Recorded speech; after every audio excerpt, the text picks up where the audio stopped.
এক পাগলা কুকুরের তাণ্ডবে ৬ ঘণ্টায় ৪৯ জন হাসপাতালে। মৌলভীবাজারের কুলাউড়ায় দিনভর একটি কুকুরের জন্য জনমনে রীতিমতো ছড়িয়ে পড়ে আতঙ্ক। একটা কুকুর বেশ মানুষকে কামড় দিয়েছে, এর মধ্যে আমিও একজন।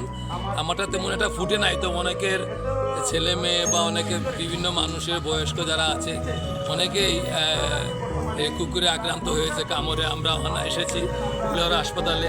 আজ সকাল ৯টা ৪০ থেকে এখন পর্যন্ত আমাদের হাসপাতালে ইমার্জেন্সিতে ৪৯ জন রোগী এসেছে কুকুরের কামড় নিয়ে। তো বিভিন্ন বয়সের রোগী এসেছে, তার মধ্যে সর্বকনিষ্ঠ আমরা যদি দেখি ৪.৫ বছরের একটা বাচ্চা আমরা পেয়েছি এবং সর্বোচ্চ ৬৫ বছর পর্যন্ত বৃদ্ধ একজন আমরা পেয়েছি। তো সকল বয়সেরই রোগী এখানে আজকে এসেছে কুকুরের কামড় নিয়ে। ২৮ জানুয়ারি সকাল থেকে বিকেল পর্যন্ত শহরের অলিগলিতে যাকে সামনে পেয়েছে তাকেই আক্রমণ করেছে এই হিংস্র কুকুরটি। মাত্র ৬ ঘণ্টাতেই কুকুরটি কামড়ে আহত করে শিশু ও নারী সহ ৪৯ জনকে। আহতদের দ্রুত উপজেলা স্বাস্থ্য কমপ্লেক্সে নিয়ে প্রাথমিক চিকিৎসা ও প্রয়োজনীয় টিকা দেওয়া হয়েছে।